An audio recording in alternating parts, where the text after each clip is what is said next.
Hello everyone, अस्सलाम वालेकुम, नमस्ते, सत श्री अकाल एंड जय श्री राम। कैसे हैं आप लोग? आई होप आप लोग बिल्कुल ठीक होंगे और मैं भी बिल्कुल ठीक हूँ, एकदम बढ़िया।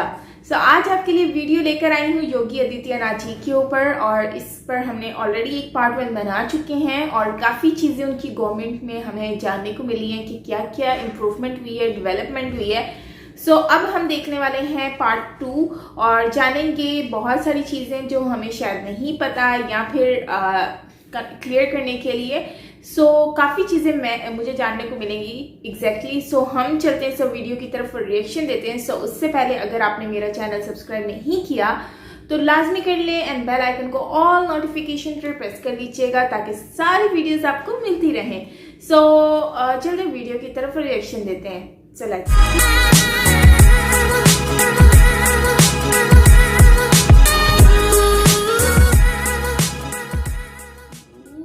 बिगाड़ने की छूट और कानून के साथ खिलवाड़ करने की छूट किसी को नहीं देंगे। आपने लॉ ऑर्डर की बात की, जैसे ही आए थे आपने कहा जी ठोक दो की राजनीति चलेगी। उसकी वजह से लोग छोड़ के यूपी भाग गए और कई 130 के करीब लोग मारे गए। अभी भी वो कानून का व्यवस्था को कंट्रोल करने के लिए, जैसे कि आपने दंगे नहीं हुए, ठोक दी की राजनीति, पुलिस को पूरी फ्रीडम अभी भी है कि नहीं है? देखिए, प्रदेश के अंदर सारी व्यवस्थाएं कानून के मुताबिक चल रही हैं और चलेगी भी।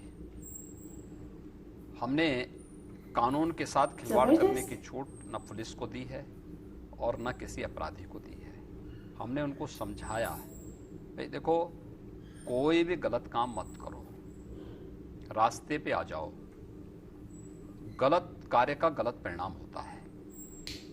देखिए, आपने देखा होगा बहुत सारे पश्चिमी उत्तर प्रदेश में ऐसे भी दृष्टांत देखे गए जहां पे जो पहले अपराध करते थे, बाद में उन्होंने कहा साहब कानून हमें जो भी सजा देगा हम भुगतने को तैयार हैं और हम अब इस गलत मार्ग से हटकर काम करना चाहते हैं। गली में तख्ती बांध करके उन लोगों ने जाके कोर्ट में या थानों में या फिर पुलिस अधीक्षक के यहाँ जाकर समर्पण किया, कहा साहब हम अब ठेला बेच करके अपना आजीविका कर लेंगे लेकिन अपराध की दुनिया में नहीं जाएंगे। हमें एक बार केवल हम चाहते हैं कानून। मूल नीति में परिवर्तन तो नहीं है ना? मैं क्या कर रहा हूँ, कौन सी मूल नीति? मूल नीति तो एक ही है हमारी, क्या? कि हर हाल में शांति व्यवस्था बनी रहे, प्रदेश की 24 करोड़ जनता की सुरक्षा हमारा दायित्व है। अब नरम हो गए थोड़े से हम अपने इस दायित्व का निर्वहन कर। योगी जी नरम हो गए।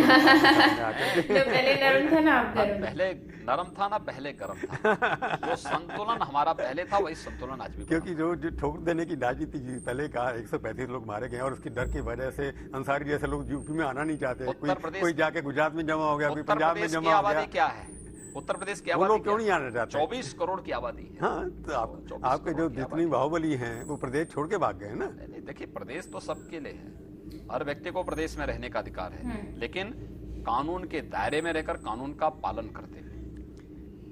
तो मतलब अब ठोक दो की नीति की अब थोड़ी देर की मैंने कहा प्रदेश के हित के लिए जो भी आवश्यक होगा वो करेगी पुलिस। कानून के दायरे में उस प्रकार के कदम सरकार उठाएगी, सरकार उस प्रकार का जो है परमिशन देगी। अभी एक फार्मर इश्यू पे आ गए थे दोबारा कि आपके प्रदेश के अंदर यूपी के लोग काफी बैठ जाए, गाजीपुर में टकैत साहब तो आपके यहाँ से ही आते हैं, उनका मैंने इंटरव्यू भी किया था।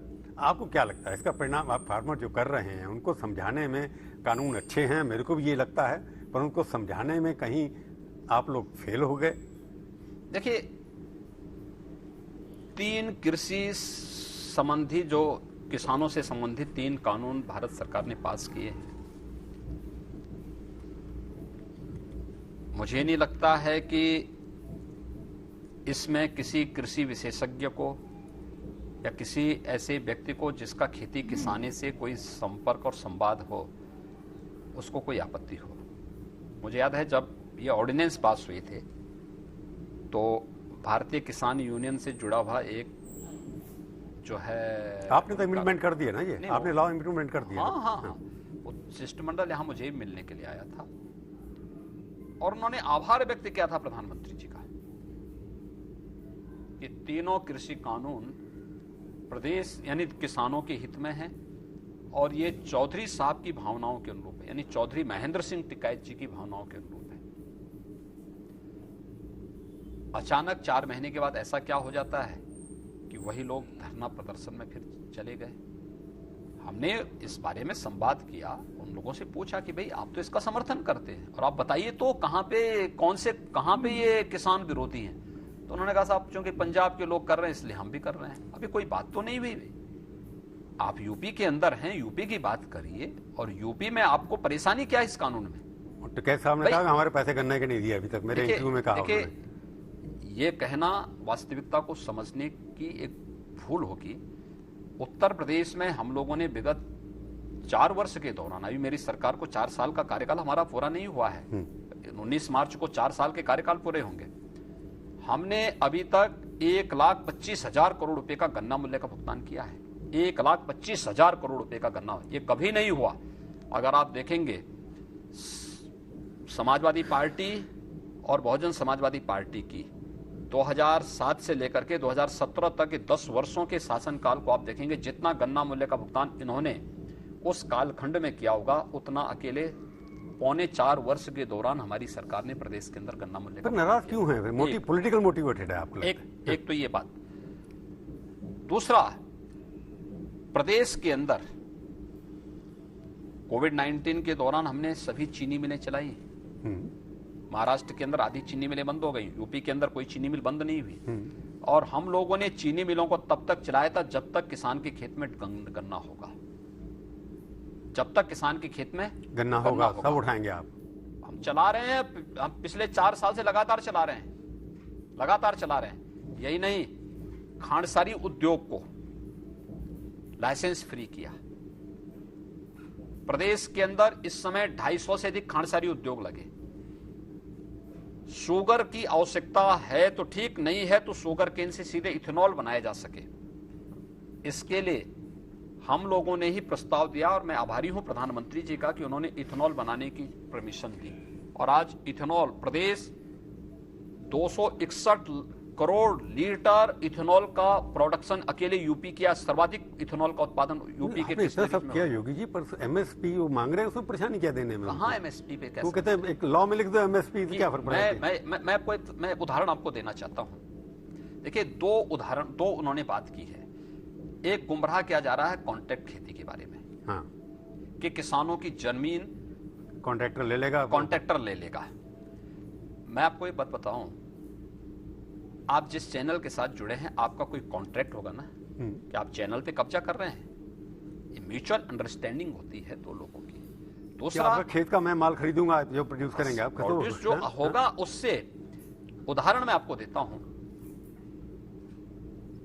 देखिए, मैंने उत्तर प्रदेश विधानसभा में एक उदाहरण दिया था। अभी बलिया जिला है, बलिया जिले का एक कस्बा है सहतवार कस्बा। वहां पे एक राम रतन जी हुआ करते थे बहुत पहले, दशकों पहले। वो एक गाजर का हलवा बनाते थे, काले गाजर का हलवा। तो राम रतन का गाजर का हलवा वो विख्यात है ईस्टर्न यूपी में भी और देश में भी और दुनिया में भी। वो आज से नहीं, वह आसपास के दर्जनों किसानों के साथ, यानी सैकड़ों किसानों के साथ उनका कांटेक्ट होता है पहले कि आप गाजर उत्पादन करेंगे, आपके इस गाजर की क्वालिटी के हिसाब से हम ये पैसा देंगे। जैसे दुग्ध समितियां होती हैं, गुजरात ने सफल मॉडल कैसे खड़ा किया? Cooperative model. भाई, दुग्ध हम ये नहीं देंगे कि आप 10 लीटर का वो भर करके दे रहे हैं, लेकिन उसमें से पता लगा 5 लीटर पानी है, 5 लीटर दूध है। उन्होंने कहा ये नहीं भाई, हम नापेंगे उसको, फैट की मात्रा क्या है, फैट की मात्रा के आधार पर हम उसका पेमेंट करेंगे। ठीक है, ये एक मॉडल है।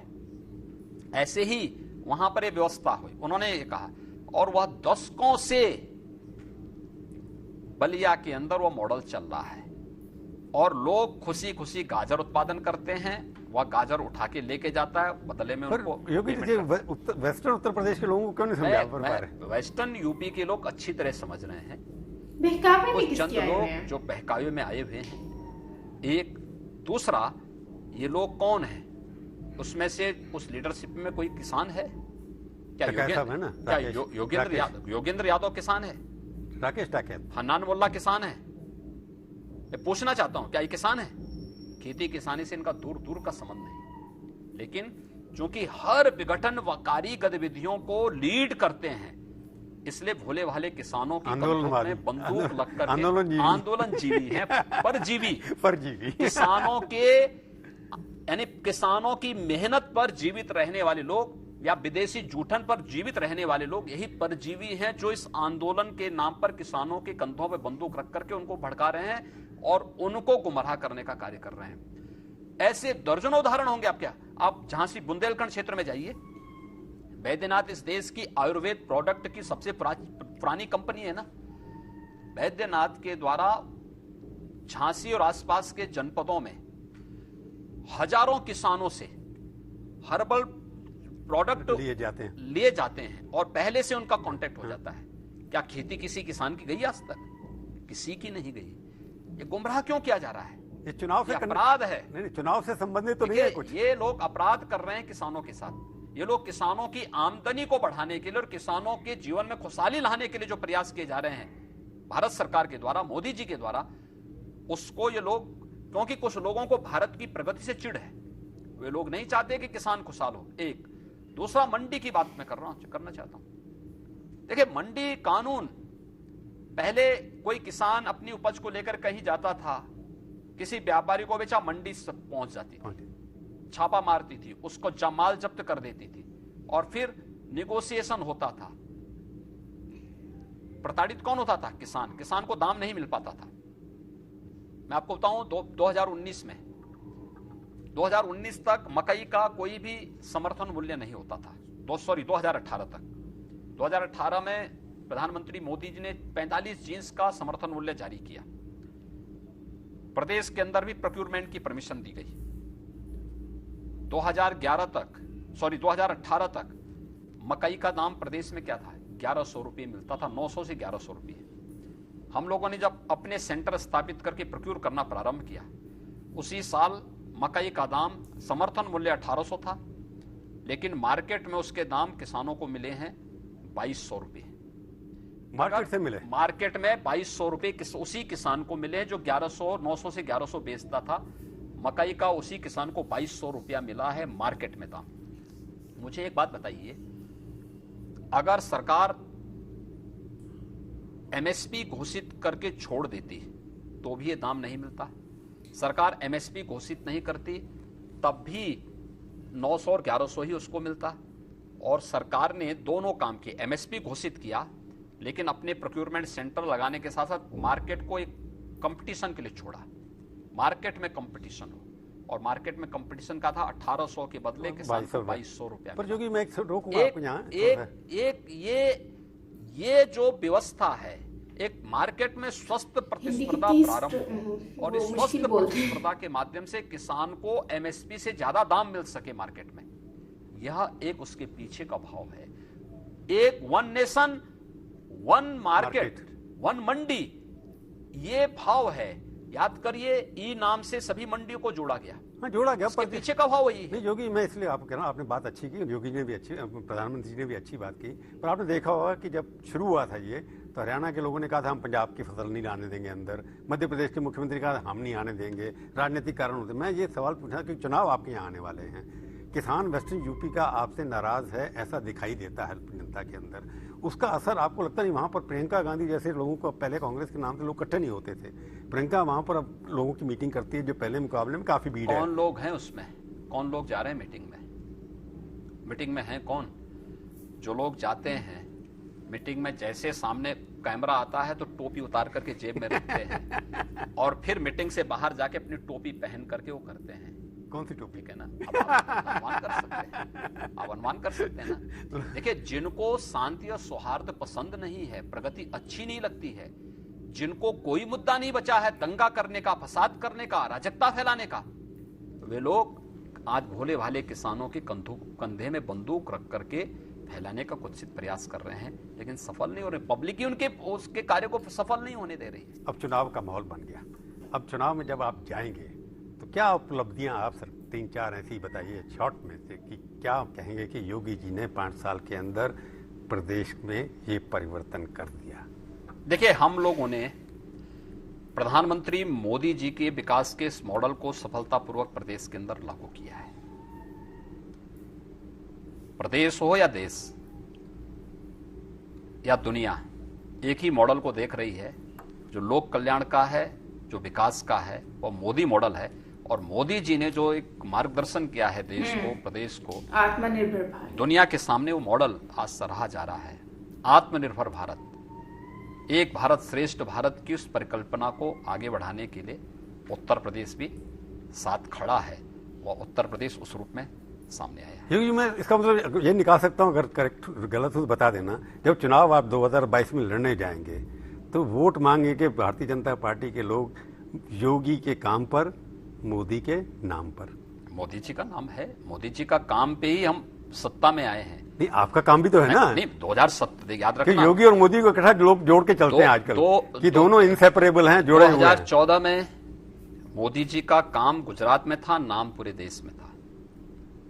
पूरे विकास देश का के मॉडल था अंदर उनका। विकास का मॉडल था और उन्होंने दिया, निसंदेह दिया। गुजरात मॉडल आज भी देश के अंदर माना जाता है। 2014 में प्रधानमंत्री बनते ही मोदी जी ने देश की राजनीतिक एजेंडे की धुरी को बदला।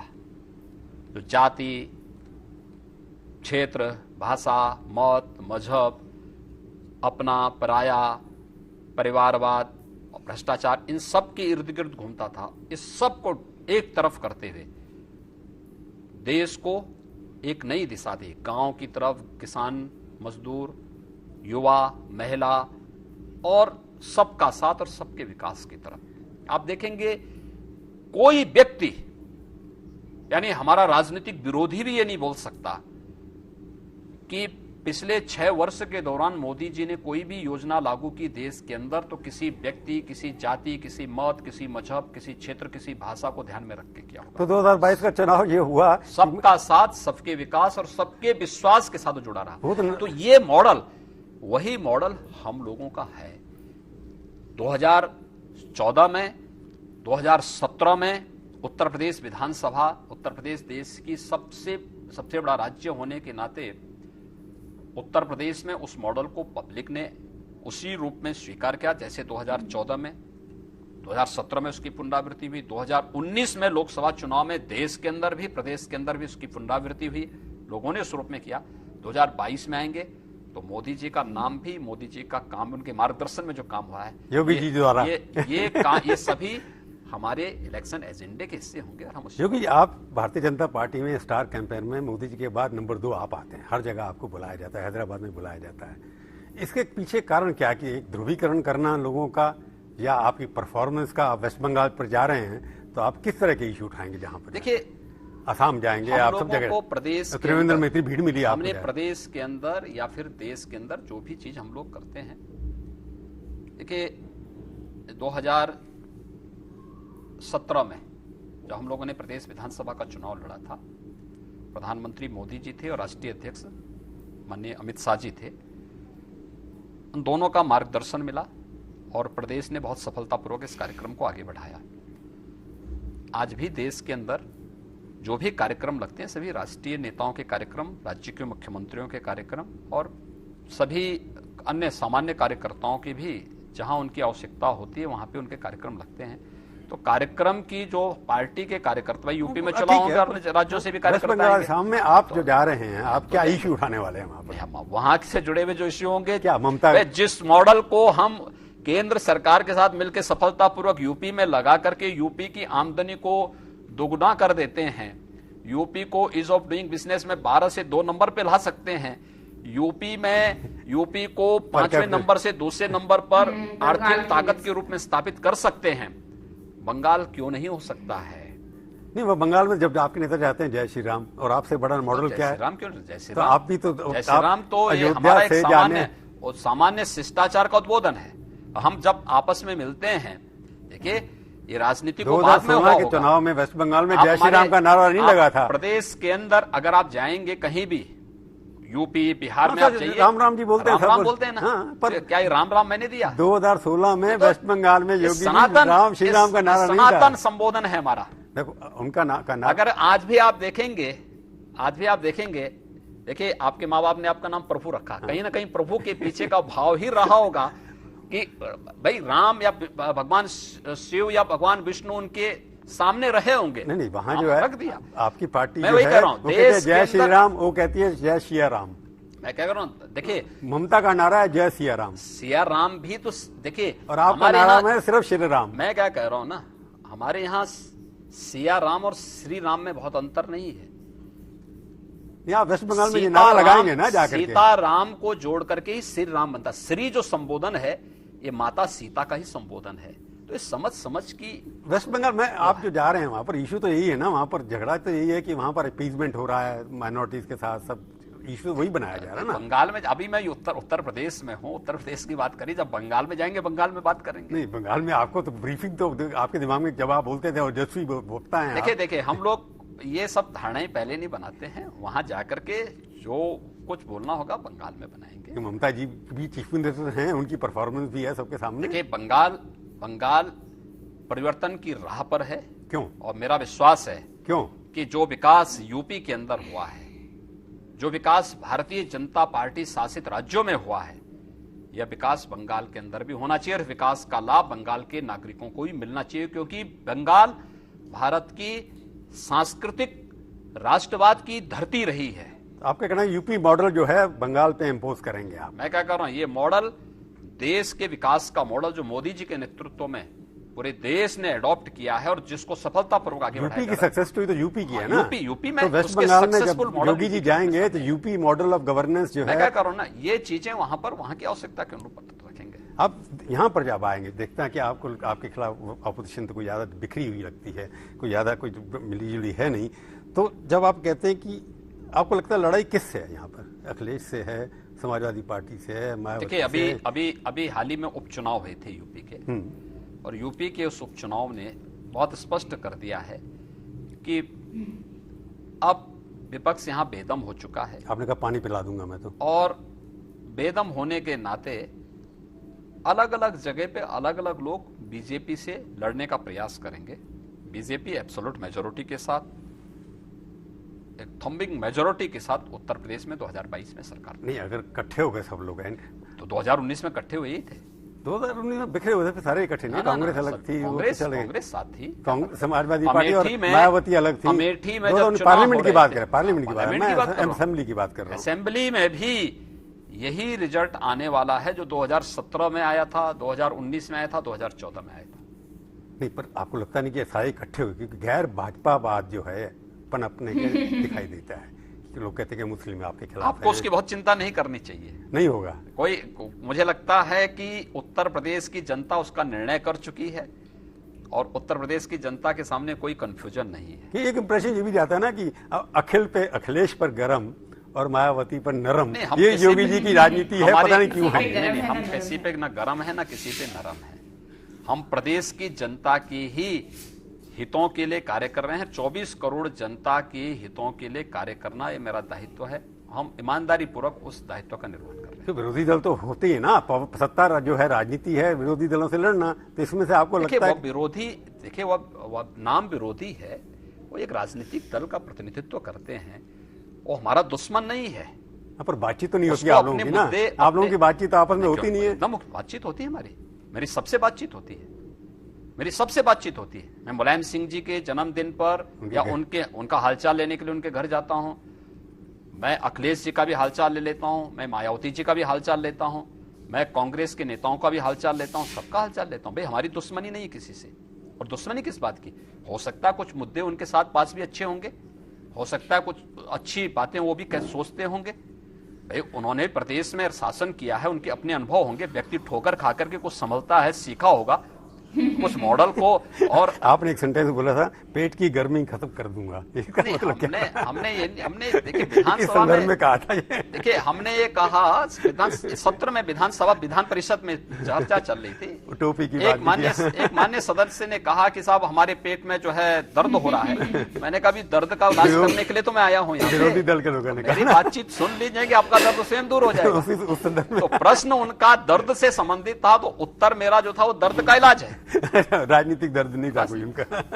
पर जिस तरह से आप कह रहे हैं कि सबको साथ लेकर चलते हैं, सबका विकास भी लगते हैं, आपको लगता नहीं कई बार कि आप जब सबको साथ लेकर के चल रहे हैं, अपोजिशन के पास कोई ऐसा कोई मुद्दा है नहीं, इसलिए कभी कभी वो कहते हैं कि आप जातिवाद है, किसी विषय जाति के। अब इसको किसी को बोलने से आप रोक कैसे पाएंगे? भाई आखिर कुछ तो बोलेंगे, उन्होंने वही किया है तो मुझ पे भी वही थोपने का प्रयास करेंगे। वो जातिवाद में लेकिन बढ़ाते मेरे एजेंडे को हर व्यक्ति जानता है, मेरे कार्यक्रम को हर व्यक्ति जानता है। 4 लाख लोगों को हमने प्रदेश के अंदर सरकारी नौकरी दी है, 4 लाख युवाओं को। एक भी आरोप कोई नहीं लगा सकता है। हमने लाखों लोगों को निवेश के माध्यम से नौकरी दी है, करोड़ों लोगों को रोजगार दिया है, एक भी व्यक्ति उस पर आरोप नहीं लगा सकता है। इंफ्रास्ट्रक्चर डेवलपमेंट के कार्य प्रदेश के अंदर समान रूप से किए, बिजली समान रूप से दे रहे हैं, हमने पिक एंड चूज नहीं किया, तो सबको समान। उनका ये भी कहना है कि आप जो है ना किसी सब बाबुओं के ऊपर डिपेंड करते हैं, एमएलए से नहीं पूछते, मंत्री से नहीं करते। हमारी टीम है वो, देखिए 11 वो क्या 11 बजे आपके 11 बाबू। देखिए हमारी टीम है, एक टीम जो काम करती है। मंत्री परिषद का काम है नीतियों को बनाना, नीतियों को बनाती है, हमारा तंत्र उसको इंप्लीमेंट करता है, जनप्रतिनिधि उसकी मॉनिटरिंग करते हैं और प्रशासनिक तंत्र का दायित्व बनता है कि वो समयबद्ध ढंग से उसको आगे बढ़ा दे।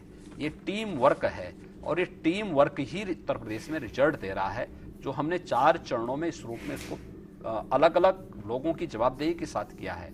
जब जिसके साथ इंटरेक्शन करना हो तो एक समय में उसी के साथ होगा, हर एक को मैं एक साथ नहीं बिठा सकता कि ये आरोप कि आप सिर्फ बाबुओं के ऐसा करते हैं, मंत्रियों से बातचीत नहीं करते, ये सब गलत है। एक तरफ मैं मंत्री को बिठा दूं, एक तरफ नौकरशाहों को बिठा दूं, उधर एमएलए को बिठा दूं, उधर अपने नीचे की टीम को बिठा दूं और फिर मैं बोलूं तुम सब लोग एक साथ बोलो, कुछ हो पाएगा? तो हो पाएगा? नहीं हो पाएगा ना, नहीं हो पाएगा। एक समय में एक व्यक्ति।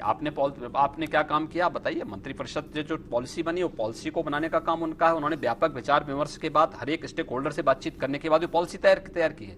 अब उसको इंप्लीमेंट करने वाली टीम, कैसे आप इंप्लीमेंट करेंगे भाई बताओ? मॉडल उन्होंने दिया है, अब उसको इंप्लीमेंट करेंगे, मुझे बताओ। फिर एमएलए मॉनिटर करेंगे कहां क्या काम चल रहा है और तंत्र नीचे क्या काम कर रहा है, कहां लागू हो रहा है। ये सभी चीजें जब आपस में एक दूसरे के साथ समन्वय करके चलती हैं तब वो चीजें होती हैं। अब अगर मुझे डीएम बोलने लग जाएगा साहब मैं लखनऊ में पॉलिसी बनाऊंगा, तो डीएम का काम जिले के अंदर है ना, यहां नहीं है। एमएलए का काम कॉन्स्टिट्यूएंसी के अंदर और विधानसभा के अंदर है। पॉलिसी बनाने का काम मंत्री करेगा, अधिकारी नहीं करेगा, और इंप्लीमेंट करने का काम अधिकारी का है। तो हर व्यक्ति अपने अपने दायित्वों का निर्वहन कर रहा है, यही उनका कर्तव्य है। एक बार आखिरी बार, कितनी सीटें आएंगी आप? पहले तो 306 आई थी शायद, आपको लगता है इससे कम आएंगे या थोड़ी बढ़ेंगे? बीजेपी 350 सीट उत्तर प्रदेश के अंदर जीतेगी। 350, इससे कम नहीं। अपने सहयोगियों के साथ 350 से कम सीट बीजेपी। सहयोगी तो बचे नहीं, छोड़ के चले गए। जो भी है कहां से लाओगे? तोड़फोड़ करोगे क्या? तोड़फोड़ क्या करना, हमारे पास सहयोगी भी हैं, हमारे साथ लाएंगे भी और सहयोगी। आप हमारे शो में आए, बहुत बहुत। वो 4 लाख लोगों को इन्होंने मतलब कि जॉब्स दी हैं और साथ साथ उनको जॉब्स भी दी हैं, और किसानों के साथ इन्होंने जो है किसानों को उनकी मतलब जब तक उनके पास गन्ना है तब तक उन्होंने अपना ये चीनी का काम जो है वो खत्म नहीं किया, रोका नहीं है। तो जबकि महाराष्ट्र में और जगहों पर इन्होंने बंद कर दिया है, मतलब और लोगों ने बंद कर दिया, बट इनकी गवर्नमेंट में चल रहा है सब। तो इससे आइडिया होता है कि इनकी गवर्नमेंट कितनी अच्छी चल रही है, और इसी वजह से ही लोग इनको पसंद भी करते हैं और दिल से भी बहुत सच्चे हैं। वजह इसकी ये है कि जब ये बात करते हैं तो फौरन उसका जवाब देते हैं और बिल्कुल परफेक्ट तरीके से आंसर देते हैं कि जिससे बंदा सेटिस्फाइड हो जाए और कुछ सेकंड क्वेश्चन उसके पास निकल कर ना आए। तो बाकी मोदी जी के साथ इनकी बाउंडिंग वाकई में बहुत अच्छी है और मोदी जी की तारीफ भी बहुत करते हैं, क्योंकि मोदी जी वाकई में बहुत अच्छे हैं। और रीज़न ये है कि वो काम बहुत अच्छा कर रहे हैं और उनकी गवर्नमेंट में आने के बाद जो है एक तो डेवलपमेंट में बहुत ज़्यादा फ़र्क आया है, डिफेंस जो चीज़ें हैं, प्रोजेक्ट्स हैं, उसमें बहुत ज़्यादा फ़र्क आया है, और जीडीपी में, इकोनॉमी में बहुत ज़्यादा फ़र्क आया है, आउट ऑफ कंट्रीज़ के जो रिलेशनशिप्स हैं उसमें बहुत ज़्यादा फ़र्क आया है। इसी तरह ही योगी जी जो हैं उनकी बात करें तो उनके यूपी में आने के बाद वहाँ की सिक्योरिटी जो पहले नहीं थी, अब वो सिक्योरिटी वहाँ पर हो चुकी है। वहाँ के लोगों को राशन कार्ड्स दिए गए हैं, जो गरीब लोग हैं वो लोग राशन कार्ड के थ्रू अपने घर का गुजारा कर सकते हैं। जॉब्स लोगों को दी हैं, जिसमें बता रहे हैं कि 4 लाख लोगों को जो है वो इन्होंने जॉब्स दी हैं। तो ये एक बहुत ही अच्छी खबर है। और जैसे कि वो बता भी रहे थे योगी जी कि जो हमारे यहाँ पर पुलिस है, पुलिस और आम इंसान को जो है ना कोई मतलब कि फुल आज़ादी नहीं है कि वो ये करे, मतलब कि कुछ अगर गलत कर रहा है तो उस पर उनको शाबाशी नहीं दी जाती, और दोनों ही मुजरिम है अगर दोनों ने ही कुछ गलत किया है। तो ये चीज़ बहुत ज़बरदस्त मुझे लगी है, और मतलब कि इस तरह के अगर रूल्स होंगे ना तो कोई भी कंट्री होगी वो डेवलपमेंट करेगी और आगे बढ़ेगी। तो जैसे कि इन्होंने बताया कि इनके आने के बाद बहुत सारे मतलब वहाँ के रोड भी बन गए हैं, वहाँ पर सिक्योरिटी भी हो गई है, वहाँ पर सब लोग इक्वल रहते हैं, और जो लोग लव जिहाद का जो इशू था वो भी सॉल्व हुआ था। मतलब जो लव जिहाद वहाँ पर जो आया है रूल, तो वो भी इसी वजह से आया था बिकॉज लोग वहाँ पर जो है वो नेम चेंज करते थे, अपने नेम चेंज करके हिंदू फीमेल्स के साथ शादियाँ करके फिर उनको मज़हब चेंज करने का कहा जाता था। तो खैर ये तो उसकी एक मजबूरी हो जाती है, अगर वो नहीं करते चेंज तो लड़कियाँ अगर चेंज ना करें तो उनको डाइवोर्स दे दी जाए। तो लव जिहाद का बेसिकली पर्पज़ ही यही है कि आप अपना मज़हब धर्म में रहकर तो शादी अगर करना चाहे तो कर सकते हैं, और इस तरह की बहुत सारी हमारे सामने एक मिसालें भी हैं। और एट द एंड मैं यही कहूँगी कि योगी जी की मुझे आदत बहुत अच्छी लगती है, बहुत ही नेक दिल आदमी है, बहुत ही अच्छी इंसान है, और अपनी कंट्री के लिए बहुत सोचते हैं। और मोदी जी के बाद अब जो है मुझे लग रहा है कि योगी जी जो हैं वो ही नेक्स्ट पीएम बनने वाले हैं, और इंडियन पब्लिक जो है वो भी यही कहती है और उनको पसंद भी बहुत करती है। और काफ़ी इंटरव्यूज़ भी हमने सुने हैं जिसमें लोगों ने इस बारे में कहा है कि जो गवर्नमेंट है बेसिकली वो जो है मोदी जी की और योगी जी की, ये लोग बहुत अच्छी गवर्नमेंट चला रहे हैं। इनके आने के बाद बहुत सारी चीज़ें जो है वो चेंज हुई हैं, और साथ साथ जो है अब नेक्स्ट पीएम जो है वो योगी जी बनने वाले हैं। सो इस तरह की हमें चीज़ें बहुत ज़्यादा सुनने को मिलती हैं, और सपोर्ट भी कर रहे हैं लोग स्पेशली बंगाल में। और अब देखते हैं कि आने वाले वक्त में क्या होता है, और योगी जी जो हैं वो अपनी जो गवर्नमेंट में क्या करते हैं और मज़ीद अपनी कंट्री के लिए। सो खैर गाइस, ये थी हमारी आज की वीडियो। आई होप आपको अच्छी लगी होगी, मुझे भी बहुत ज़्यादा अच्छी लगी है। और बाकी जो लोग योगी जी के ख़िलाफ़ हैं या फिर लोग ख़िलाफ़ बात करते हैं तो वो सिर्फ वो लोग हैं मेरी नज़र में जो लोग योगी जी को नहीं चाहते कि वो अच्छा काम करें। जो अच्छा काम कर रहे होते हैं अक्सर लोग उन्हीं के ख़िलाफ़ होते हैं, क्योंकि उनको उनसे डर होता है कि अगर ये रह गया तो मतलब हम लोग आउट हो जाएंगे। तो अपनी जगह बनाने के लिए लोग इस तरह से फिर उस इंसान के ख़िलाफ़ हो जाते हैं। तो योगी जी की अगर ख़िलाफ़ हैं तो वो लोग इसी वजह से ख़िलाफ़ हो सकते हैं। वैसे योगी जी के सही इंसान जो होगा वो योगी जी से कभी भी खिलाफ नहीं होगा उनके, और ना ही उनसे उनको इरिटेट करेगा। सो खैर गाइस, ये थी हमारी आज की वीडियो। मेरी बेस्ट विशेज़ हैं योगी जी के साथ और ऑल इंडियन लोगों के साथ जो लोग उनको सपोर्ट करते हैं। एंड मिलते हैं नेक्स्ट वीडियो के साथ। अपना ख्याल रखिएगा। और मैंने कराची स्ट्रीट फूड जो है वो मैंने अपलोड कर दिया है अपने साइमन रिएक्शन चैनल पर, जो है लिंक मैं डिस्क्रिप्शन में भी दे रही हूँ और कमेंट में भी पिन कर रही हूँ। सो जल्दी जाएं और जाकर देखें और कमेंट करके वहाँ पर बताएं कि आपको वो कैसा लगा, और सब्सक्राइब करना बिल्कुल मत भूलिएगा। Bye bye.